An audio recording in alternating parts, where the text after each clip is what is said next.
Жапон мамлекетинин адамзаттын коопсуздугу чөптүн тамырында аттуу долбоордун негизинде бул жаңы мектеп заманбап эмеректерге ээ болушту. Азыркы мезгилде биздин ушу мектеп үчүн 1,640,000 сомдук мектеп эмеректерин берди. Атап айтсам, жалпы 22 окууканасына парта столду, мугалимдердин усулканасына дагы стол жана жумшак отургучту, мектеп ашканасы үчүн муздаткыч, электроплита жана окуучулардын шашка чай үчүн 15 стул, 60 отургуч, андан тышкары мектептин китепканасы үчүн 18 китеп стеллажын текшелеп коебуз, аны берди. Кыскасы, мектеп эмеректер менен жалпы камсыз алып десем жаңылышпайм. Атайын текшерүүнүн натыйжасында республикада 400дөн ашуун мектеп авариялык абалда экендигине маалым болгон.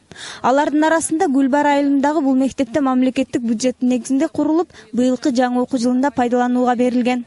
Эми 1 жылда 400 мектеп курулуп кетпейт, бул этап менен болот да. Ошол биздин МЧСтин заключениясы бар мектептер сөзсүз түрдө ошол жараксыз дегендер сөзсүз түрдө эмки жылдын бюджеттерине кирип, ал мектептер бузулуп, жаңадан мектептер курулат.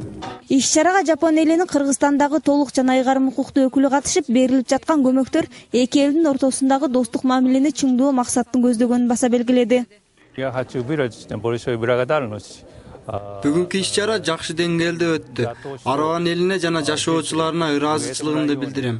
Мага бүгүн кыргыз улуттук кийимдери болгон калпак чапан кийгизди. Бул мага аябай жакты. Илгертен Жапон менен кыргыздар бир тууган деп айтып коюшкан. Дагы да мамилени бекемдөө, мамлекеттик деңгээлдеги ынтымакты бекемдөө негизги ролдо турат. Я сегодня ожидаю. Жаңы окуу жылында жаңы заманбап эмеректерге ээ болуп, окуу жылын баштап жаткан окуучулар өз ыраазычылыктарын мындагыларга жетин албай айтып жатышты.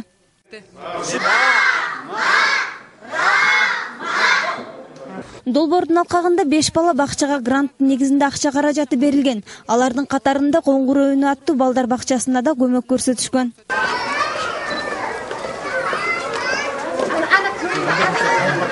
Быйылкы жылдын эсебинен аталган долбоорго 5 бала бакча жана 2 мектепке каражат бөлүшкөн. Жалпы болуп Араван району боюнча 1 миллиондон ашуун каражат бөлүнгөн.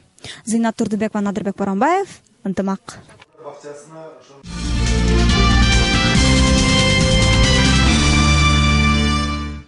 Малика Ергашева Өзгөн районунун Дөңбулак айылында бир топ жылдардан бери дыйканчылык менен алектенип келет. Бул жылкы дыйканчылыгы баштапкы жылга салыштырмалуу өзгөчө болду. Эми ал Бириккен Улуттар уюмунун негизинде түзүлгөн аз камсыз болгон аялдар жана айыл чарба боюнча жардам көрсөтүүчү жеке долбоордун негизинде иштөөдө. Bizga Masherdagi ayol hukumati kelib, shunaqangi nima bor, Jenshina 10 degan gruppa bor, faqat ayollarga yordam beriladi deb aytib keluvdi. Biz shunga 7 odam gruppa tuzib, shunga qo'shildik. Yaxshi gruppa ekan, yaxshi yordam berdi bizga. Bahorda klyonka berdi, urug' berdi bizga, sepkichilar berdi. Shu orqali biz parnik tashab, mana yer oldik, 7 ta gruppa bo'lib, har birimizga 10 sotidan yer sotib oldik. Bir yerda dehqonchilik qildik. Бириккен Улуттар уюмунун аялдар жана бирге аракет фонду тууралуу бүткүл дүйнөлүк азык-түлүк программа камкорлугунун негизинде бул долбоор 2010-жылы өз ишин баштаган. Долбоордун негизинде айылдагы аялдарды айыл чарбасы аркылуу экономика мүмкүнчүлүгүн арттыруу максатында жана аялдарды туруктуу жумуш менен камсыз кылуу үчүн ишке ашырып келет. Бүгүн долбоор жетекчилери Бириккен Улуттар уюмундагы аялдардын фондунун өкүлдөрү тарабынан ишке ашып жаткан иштерин көзөмөлдөө максатында Дөңбулак айылына келишти. Өзүбүзчө сүйлөшүп атабыз, бир 30 тонна алып калсак деген ойдобуз. Эми аны базар билет канчадан сатканыбызды. Долбоордун негизинде дыйканчылык менен алектенип келе жаткан аялдардын айтымында бул программа аркылуу көрсөтүлүп жаткан жардамдар алардын үй бүлөлүк шарттарын оңдоп түздөп алуусуна чоң жардам көрсөтүүдө. Аябай эле пайда келтирди. Булардын айтып бүткүс уруктары дагы общем баа жеткис, мындайча айтканда. Бул ошол эле иштеген иштер сырттагы адыр айылы деле элдер деле ыраазы. Себеби ошо бизден помидорлорду алып атышат, пияздарды алып атышат, агурчуларды алып атат. Биз эле иштеген адамдар эмес, ошо айыл жергесинде элибиз дагы ыраазы. Долбоордун катышуучулары жогорку деңгээлде жашылча жемиштердин уруктарын, өз азыктарын жана теплицалар, ошондой эле агрономдордун ар дайым кеңеш бергенин айтат. Ошондой эле долбоор жергиликтүү базарларда химиялык кошулмасыз, тактап айтканда табигый мөмө жемиштердин көбөйүүсүнө себеп болууда. Бауыр айылында өзүбүз суунун башында турабыз. Суу бизде дефицит эмес. Жерибиздин кыртышы дагы жакшы. Бизге эң жакканы мына жакыр үй бүлө мисалы ончо суммадагы акчага биз неме ала албайт элек да. Урук ала албайт элек, семена.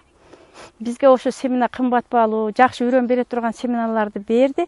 Бизге ошонусу жакты. Убагында берди, биз убагында эктик, азыр пайдасын көрүп атабыз. Бул долбоор Ош областынан сырткары Жалал Абад, Ысык көл жана Баткен областарында да иш алып барууда. Бул жылы долбоорго 2500гө чукул үй бүлө мүчө болуп кирген.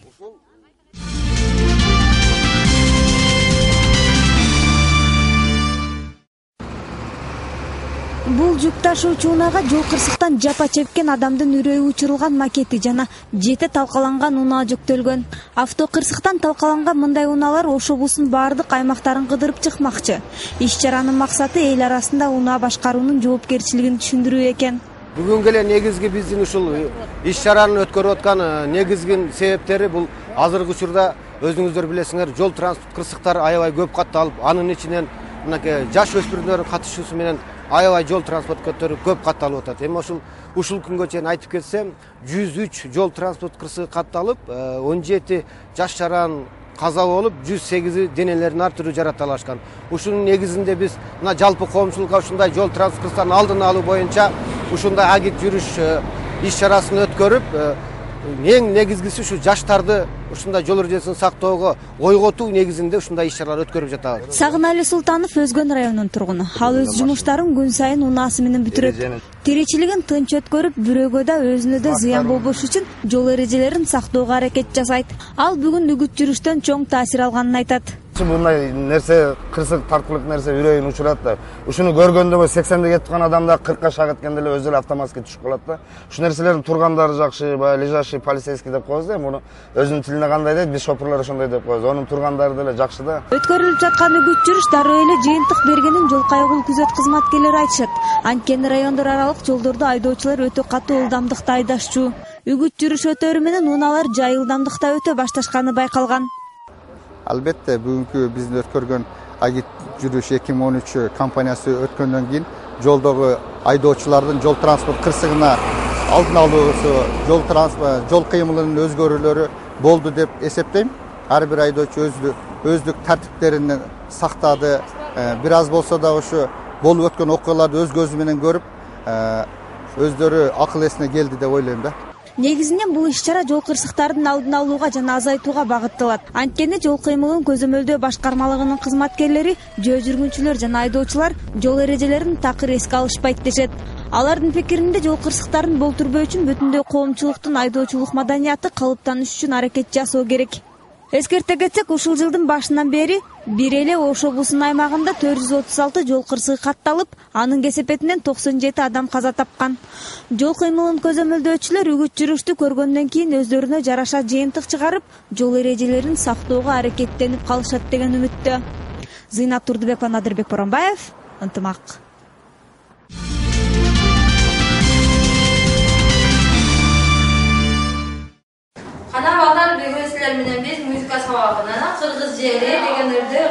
Бул класста билим алып жаткан окуучулардын дээрлик 50%-нын эч кандай документтери жок. Бирок ага карабай мектеп жетекчилиги мындай балдарга билим берүүнү колго алышып, быйылкы окуу жылына 130 баланы кабыл алышкан. Мырза Турсунзада атындагы негизги мектебинде 544 окуучу окуйт. Ошодон 245 окуучунун документи жок. Быйылкы жылда 1 класска 138 окуучуну кабыл алдык. Ошодон 51 окуучунун документи жок.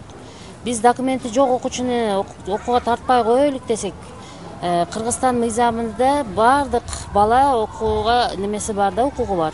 Ошон үчүн балдарды документи барбы, жокпу, бардыгын кабыл алабыз. Учурда жалпы болуп аталган айылда 4000ге жакын үй бүлө жашайт. Бирок алар мамлекет тарабынан көрсөтүлүүчү акысыз кызматтардан пайдалана алышпайт. Бул деле пенсияга документтерди ырасташ, ошол пенсия курагына жашы жеткен адамдар арыз менен ошол биздин социалдык кызматтарга кайрылганда өздүгүн аныктоочу документтер керек. ошол документтерсиз алар дагы бул пенсия пособияларын алуу өтө кыйын болуп эсептелет. Ошондуктан биринчи документ өздүгүн аныктоочу документтерди тактап ырастап алып, мисалы үчүн паспорт, жарандык паспорттарды алып, андан кийин ошол социалдык пособияларга, пенсия же башка жөлөк болобу, кандай болот, ошол мамлекеттик жардамга кайрылса болот. Кара Суу районунун Жаңы Кыштак айылынын башчысынын айтымында паспорт алуу мүмкүнчүлүгү бар болгону менен Лөлү улутундагылар жаш образына байланыштуу өздөрү кызыктар эмес. Анткени алар туруктуу бир жерде эмес, көбүнчөсү ар кайсы аймакка көчүп жашашат. Болот, бирок өздөрү да аракет кылыш керек. Өз ата-эне дагы мисалы баласында жок болсо, көбөлөгү жок болсо өздөрү да аракет кылса болот. Эмнеге башкада болот, бизде эмнеге болбойт экен? Ошо өздөрү да аракет кылыш керек. Аракет кылгандарды үй бүлөсүнө кирсеңиз, полный документтери бар. Ошо документтери бардары, ошо документ алгандар азыр пособие менен камсыз болуп атат, мисалы пособие алып атат. Анан пенсионерлер пенсияга чыгып документ алгандан азыр пенсия алып атат. Белгилей кетсек, аталган айылда бүгүнкү күндө 600 түтүн үй жашайт. Бирок алардын ичинен 2000дей гана жашоочунун паспорттору бар.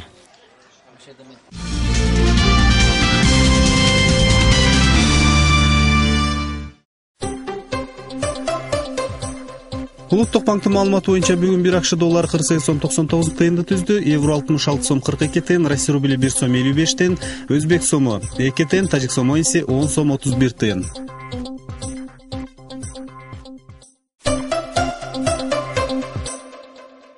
Сентябрда жаан-чачын күтүлбөйт, шамалдын багыты өзгөрүлүп турат, ылдамдыгы 1,6 метрге чейин жетет. Абан температурасы Баткен областында түнү 14, күндүзү 27.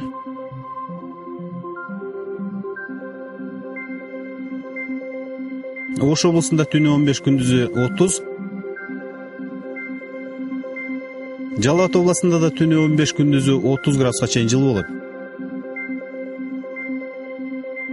Нарын областында түнү 5, күндүзү 23 градуска чейин жылуу. Талас областында түнү 8, күндүзү 25 градус. Ысык көл өрөөнүндө түнү 9, күндүзү 21 градуска чейин жылуу. Чүй областында түнү 11, күндүзү 27 градус ысык. Бишкекте 20 сентябрда жаан-чачын күтүлбөй, шамалдын багыты өзгөрүлүп турат, ылдамдыгы 1,6 метрге чейин жетет. Абан температурасы түнү 10 градуска чейин жылуу болсо, күндүзү 23 градуска чейин ысык. Ал эми Ош шаарында 22 сентябрда жаан-чачын күтүлбөй, шамалдын багыты өзгөрүлүп турат, ылдамдыгы 1,6 метрге чейин жетет. Абан температурасы түнү 14, күндүзү 29 градуска чейин жылуу болушу күтүлөт.